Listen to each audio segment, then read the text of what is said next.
Welcome to the Not Just Hot Air podcast. In each episode, we'll shed light on the things that really matter most to you and your big industrial sheds.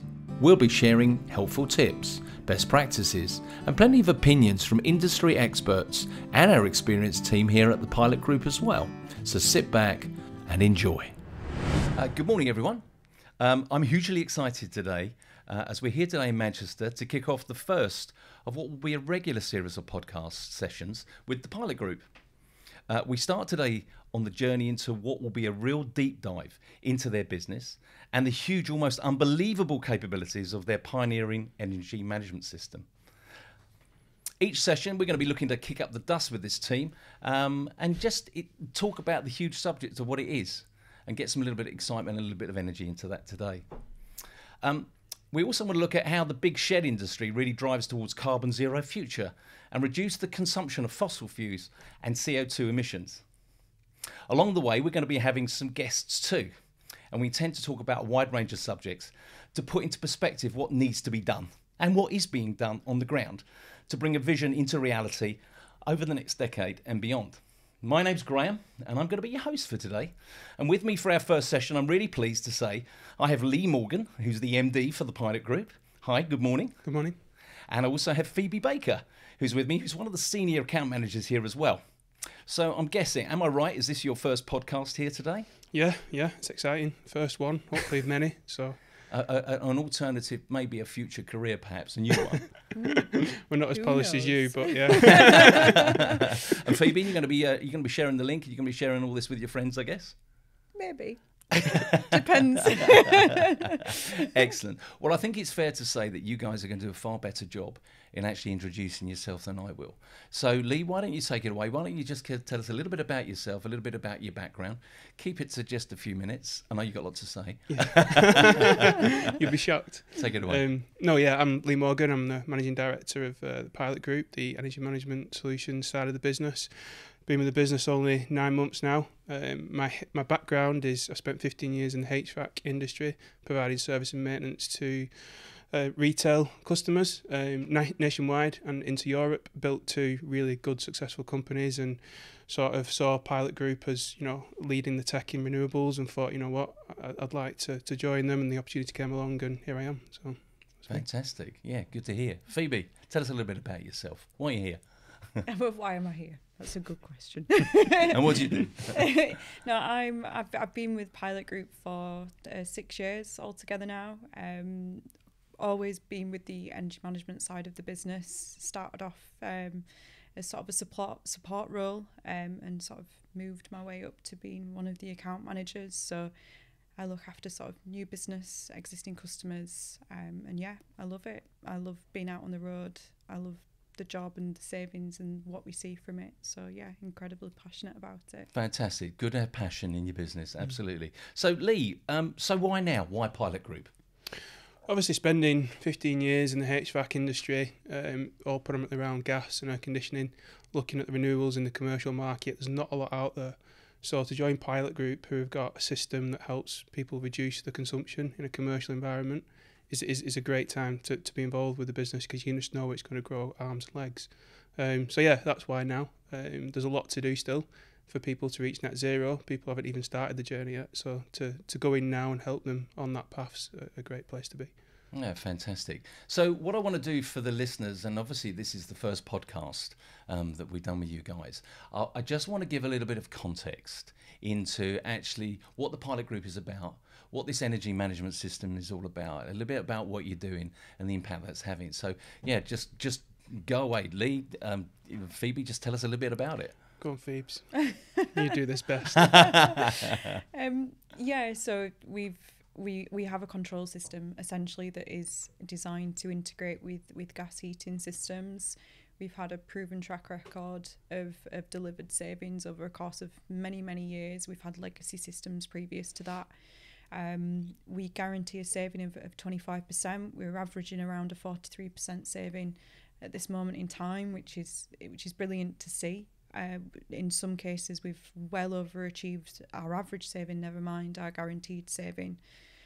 There's various control strategies that are embedded within that system that is designed to reduce it by the figures that we give, essentially.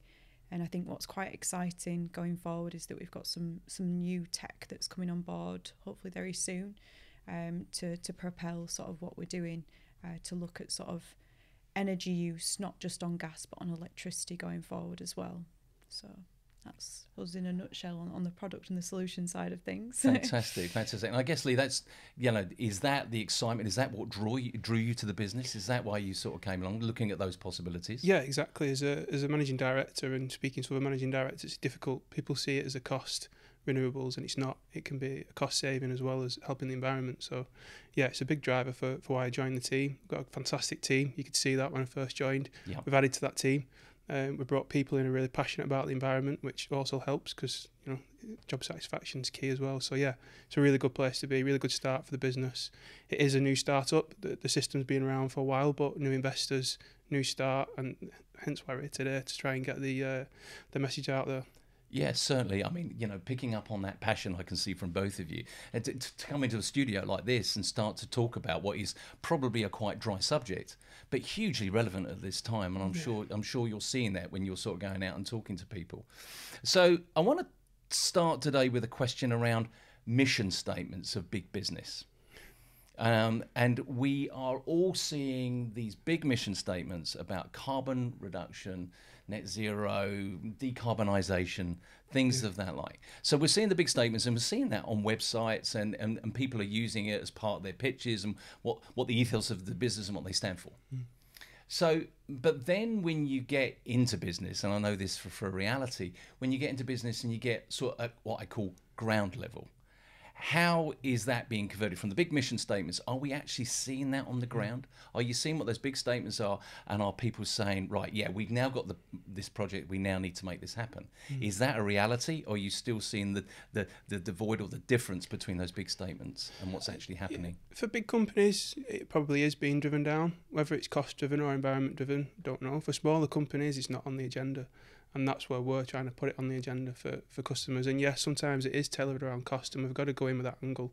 But ultimately, we help save consumption, it helps the environment. So yeah, big mission statements, fantastic. The big companies, in COP26, they've got a lot of the top 100 companies in the UK invested now. But yeah, it's a difficult one for smaller businesses. They don't know where to start. There's not a lot of knowledge. There's not a lot of awareness. And that's what we want to do. We want to use our system to go in at ground level and then build up. Like I said, cost a big driver, and some people, it is on the agenda because they're feeling it at home. It's in a domestic market, it's affecting everybody, but from a commercial market at ground level, are you aware of it? Are you aware that it's impacting on your business that much? Might be at the top, but we can certainly help aid that. We could help additional resource be brought into the system to a company through the savings that we make.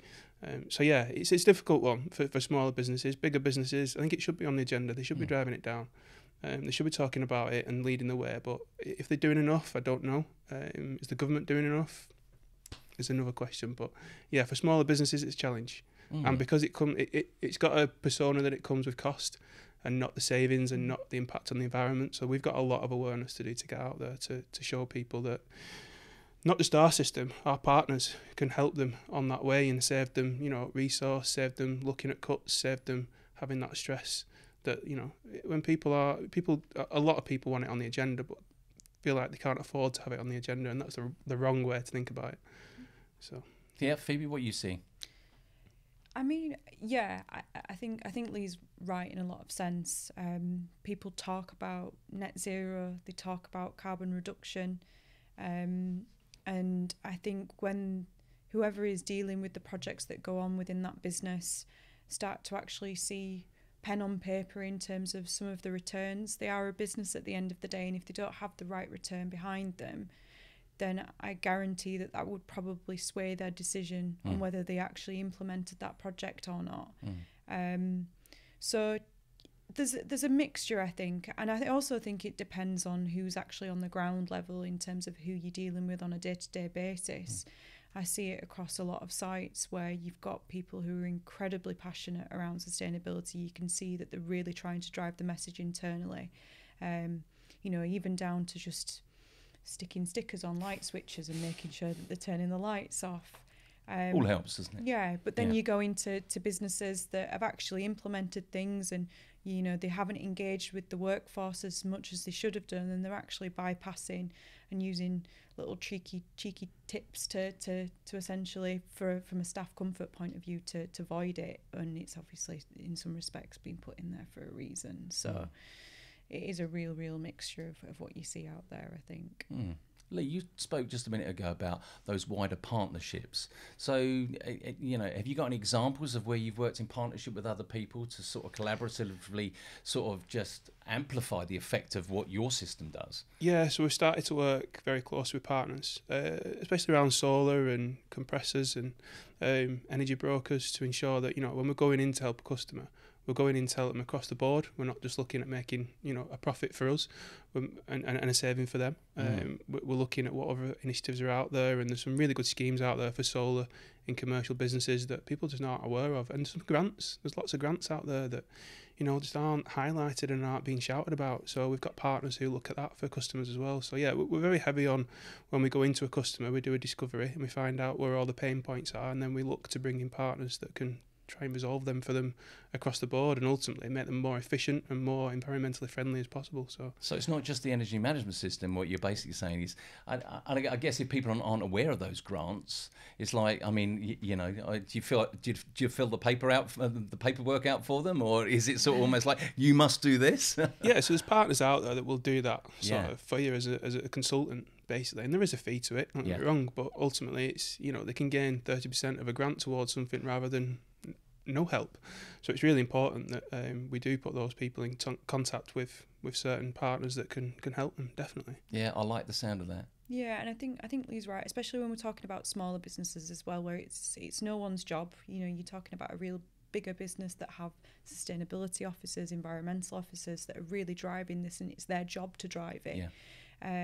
But you know, you go into a smaller business and you're dealing with a production manager who's got a day job as well as driving this as well, and isn't an expert in the industry either.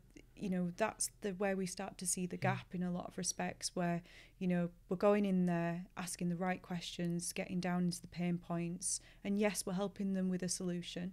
Don't get me wrong, with a control system, but we'll take other things of what they're telling us in mind and direct them to the relevant partners. So we're helping them in terms of a long-term partnership with that business as well.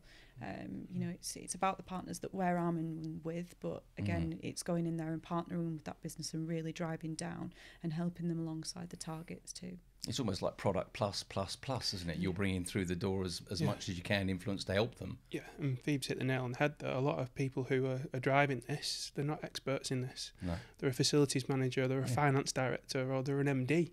They're not specialists in renewables, so to bring partners in to help them is huge for us. And it just solidifies a relationship going forward. You know, we want long-standing relationships with customers. We don't just want to go in, install our system and walk away. As new innovative tech comes on the market, we want to be the person that they pick up the phone to ask them, you know, I've seen this, how can we implement it? Yeah. So let's talk to me about budgets. Are you seeing realistic? You're smiling, Lee. Are you seeing realistic budgets being set aside for these type of projects and programs that you're offering, or is it that you're having to prove the business case and then the people are having to go the budgets? Where do you see things in the marketplace? I don't think we've had many people that have come to us, maybe one or two customers that got a budget for renewables. We have to pick up the phone a lot and try and sell the system. Don't get me wrong, it's cost driven at the minute, and we know that's wrong, and hopefully that will change. But for some big companies, they have got a budget for it, and it's great to see that once we've proven the concept, there's another CapEx approval gone in for more, which is fantastic. Your big multi-sites, you know, you've got to prove the concept before they roll it out across the estate. So we've got a few of those that have done that, and they've got a budget for it, and it's great to see. But yeah, it's a hard sell sometimes to, I think you said it before about, is it believable, the 43% saving? One of the things I was just coming onto that is that, you know, we've been working with you and sort of just getting under the skin of the product and the proposition, and you're saying like on average we can save 43%, which is a fantastic amount of saving. But it's almost like, do people just dismiss it and say, no, you can't do that? It's like almost unbelievable. And Lee, I know you and I were just having the conversation and say, do you go in and say, well, we can save you in excess of 25%, it's more believable? And, you know, where are you seeing that in the marketplace? Or are you having to really prove that to them? These guys go through a rigorous sales process to be able to get that across to people. I think we said before, if someone approached me before I joined Pilot Group and tried to sell me an energy management system with a 43% saving, I would have probably laughed. But being in the business for 9 months now and knowing that the product's really that good, I mean, we're partnering with some big companies now that we're speaking to, and we're passionate about it, and we know it's going to work for them, and it's going to give credibility to the product as well. But yeah, you're right, it's difficult. Phoebe will probably tell you more than me, because Phoebe's out there on the road speaking to these people every single day. So yeah, it's a difficult one. Yeah, I mean, the one question that I get asked a lot is that why would you guarantee the saving? And and especially when you're dealing with someone quite technical as well, and who potentially may have an engineering background or an electrical background, you really have to prove the maths and the science behind actually how you get to the guaranteed saving. The anticipated saving is in there for more circumstantial things. That if the business is on board with us and they're engaged with it, then they're much more likely to achieve that saving, and ultimately that is our average saving. But on top of that, once you explain sort of the tech behind it and really break it down for a client, don't get me wrong, you will always get people who are still hesitant, but then it's about arming them with the right information on prior businesses that we've worked with in terms of the case studies that we've delivered. I mean, for one client who is a large customer of ours, which is a logistic business, we did a couple of sites last year, and we'd seen an 87% reduction on one site, an 83% reduction. That's on amazing. Yeah. So putting those facts and figures in front of people, I mean, numbers can't lie, and especially when you've got the evidence to back up your calculations, and you've done that analysis factoring sort of the degree day element, where you're not really sort of over-egging your comparison, because you factor it in sort of warmer winters or colder winters, which will ultimately impact on what the reduction's being made. They start to believe it a little bit more. But yeah, it is too good to be true, Lee's right. As soon as you say that to a business very sort of top level, you probably will get a lot of people who are hesitant about it. Sure. Well, there's a phrase that comes to my mind: you can only be as good as how bad they're doing it. Yeah. So if they're doing it okay, then those savings aren't as good. But if they are really rubbish in how they're managing their energy, and you come in and forgot 87%, just absolutely crazy. Yeah, and I think a lot of it is down to how good we are in terms of assessing the operation on site and the intricacies on site and the inefficiencies on site, because if we're sort of glossing over actually what's in a building and how they're running and how they're operating, and we're committing to some savings, then we're doing something wrong, because we've not really understood what the problems are. So, as much as we have to go through that sort of a little bit of trying to convince them, that convincing period, shall I say, we need to also prove in terms of actually, this is where you're at now, this is how we change it. Yes, the control system is going to deliver a saving by the tech solely in it, but actually there's multiple things from an engagement and behavioural perspective that we can impact here, which is where you start to see things like the 87% saving. Yeah, good. So obviously the layman, the man on the street would say, well, surely we should be heading towards electric heaters, and we should be going towards electric. And I know that's probably a subject where everybody thinks, well, that's where everyone is going to get to eventually. And for the time being, obviously, gas is here to stay, and you're making some incredible savings with that. Where do you see, let's roll this on, say, 5 or 10 years. Where do you see the future of energy? And of course, energy management systems are here to stay as well. Where's the evolution? It's a difficult one. It's got to be driven by grants, whether we're in a position to offer grants. We don't know yet. There's a lot to do to buildings. We deal with a lot of sheds. You touched on that initially. Sheds are sheds, and they're called sheds for a reason.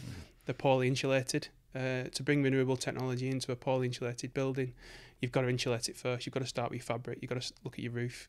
You've got to look at a whole host of different things before you can really look at renewable technology. And then you've got to look at the market. There's not an awful lot for commercial sector in terms of renewable technology at the minute that's not costly and doesn't return an investment very quickly. So it's a difficult one. How we sort of approach customers is, yes, in the next 10 to 15 years, you should be looking at that. What we can do is build you a pot of savings that can go towards that. So if there are grants out there from the big six, like there is for the social housing sector and for other markets through the energy company obligation fund, then fantastic. If it rolls out to commercial market, we're in a good position, and they should be at that point because we've helped them save X amount and they've reduced the consumption by quite a lot, and then hopefully they can then look at those renewable technologies. But it's a difficult one for companies, it really is. When we look at our building in Manchester, it's massively inefficient, but it's a huge cost. I bet you manage the energy well, don't you? We do manage the energy, manage it really well. But in terms of renewables, it's a difficult one because office blocks are difficult, factories are difficult. To get that right and get renewable technology implemented, considering, you can put gas heaters in for probably a quarter of the cost, and they'll run efficiently because they're more efficient today. But, people have got sustainability on their agenda. They do want to start phasing it out, but it's a difficult one. It really is. Until the market changes, then, even domestic market, there's still an air of sort of scepticism over air source heat pumps, and there's still a lack of awareness of how they actually work and what you've got to do before you install them, and the fact that they don't work like a boiler. You've got to have them on at a low temperature constantly. So to implement that into a business as well with multiple people is going to be difficult. I think we always use the sort of story of, how many people have got different temperature settings in your office. Someone likes it really cold, someone likes it really hot. Sure. So there's got to be a huge knowledge session, sharing session for everybody in a business to understand what renewables looks like and when it's going to be here. So yeah, it's a difficult one. So we'll check back in with you in 5 years' time, shall we? See where it's all gone. Yeah. You touched on a really interesting point there, Lee, in relation to specifications and things. And over the coming weeks, we're going to have a few guests coming on. And one of them we want to bring in is an industrial architect. And we really want to get under the skin of what are they thinking when they're coming to design these big sheds.